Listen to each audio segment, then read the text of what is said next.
Semoga lewat kajian ini ada yang tahu keberadaan ibu saya. Nama ibu saya Nurul Isbandiah. Nurul Isbandiah. Nurul Isfu Isbandiah. Iya. Mudah-mudahan FYP ya Mbak ya. Amin. Amin. Biar sampai kepada ibunya. Baru kali ini saya berharap FYP. Ya, lanjut Mbak.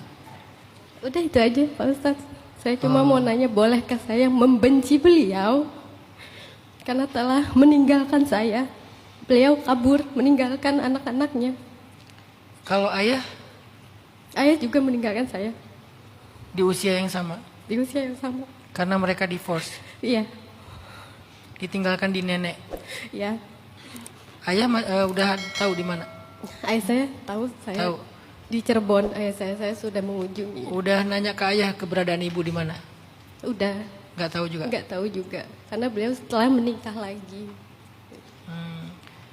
Mbak punya saudara? Ada kakak saya. Kakak juga nggak tahu. Kakak saya umur 5 tahun. Anak sekecil itu tidak mengingat memori Ya, apa-apa, ya. Pak Ustadz. Ya maksudnya kakak nggak tahu keberadaan ibu sekarang juga Nggak sama tahu. ya.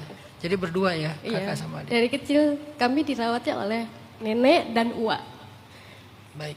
Semoga lewat kajian ini ada yang tahu keberadaan ibu saya. Mudah-mudahan FYP ya Mbak ya. Amin. Amin. Biar sampai kepada ibunya. Baru kali ini saya berharap FYP.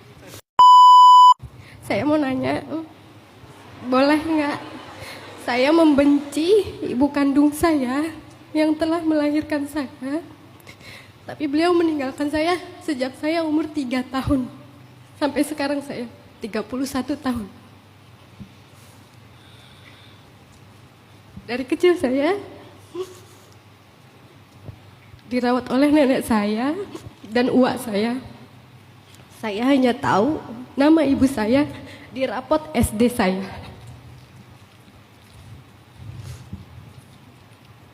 Sekarang saya juga telah menjadi ibu. Anak saya 3. Semoga lewat kajian ini ada yang tahu keberadaan ibu saya. Nama ibu saya Nurul Isbandiah. Nurul Isbandiah. Nurul Isfu Isbandiah. Iya. Mudah-mudahan FYP ya Mbak ya. Amin.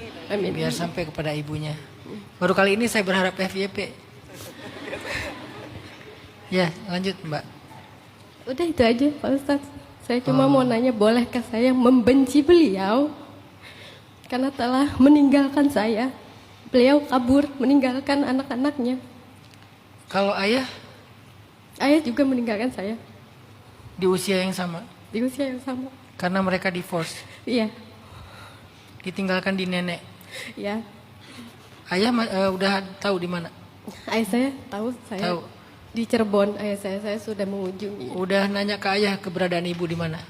Udah, Nggak tahu juga. nggak tahu juga karena beliau setelah menikah lagi.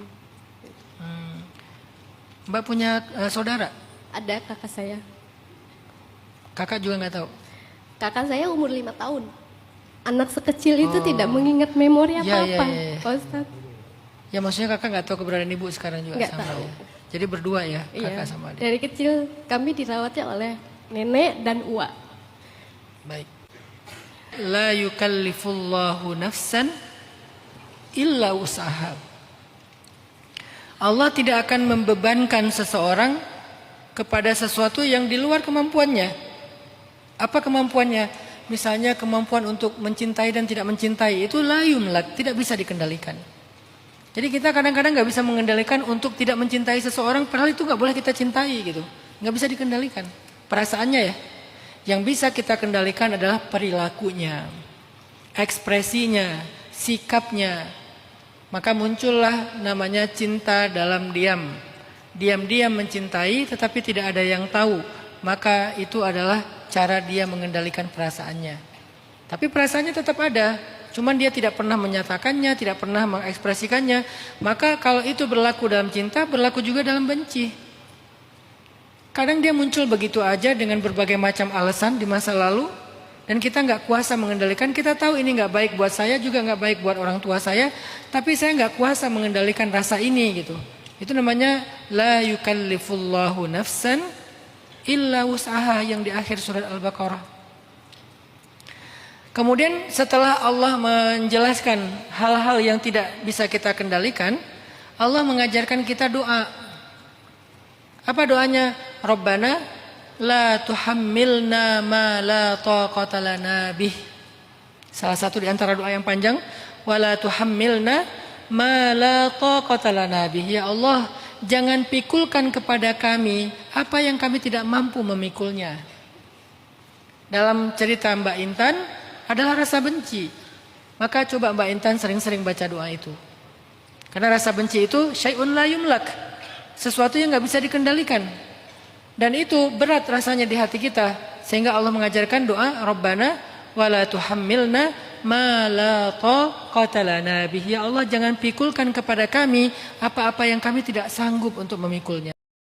وَلَنَبْلُوَنَّكُمْ بِشَيْءٍ مِّنَ الْخَوْفِ وَالْجُوعِ وَنَقْصٍ مِّنَ الْأَمْوَالِ وَالْأَنفُسِ وَالثَّمَرَاتِ. Semua diuji. أَمْ حَسِبْتُمْ أَن تَدْخُلُوا الْجَنَّةَ وَلَمَّا يَأْتِكُمْ مَثَلُ الَّذِينَ خَلَوْا مِن قَبْلِكُمْ مَسَّتْهُمُ الْبَأْسَاءُ وَالضَّرَّاءُ وَزُلْزِلُوا. Semua diuji. Dengan semua ayat-ayat tentang ujian, Allah lagi ngasih tahu ke kita kalau ujian itu emang salah satu sunnatullah. Maka nggak ada satupun yang terhindar dari ujian. Mulai dari dia lahir ke muka bumi sampai dia kembali kepada Allah.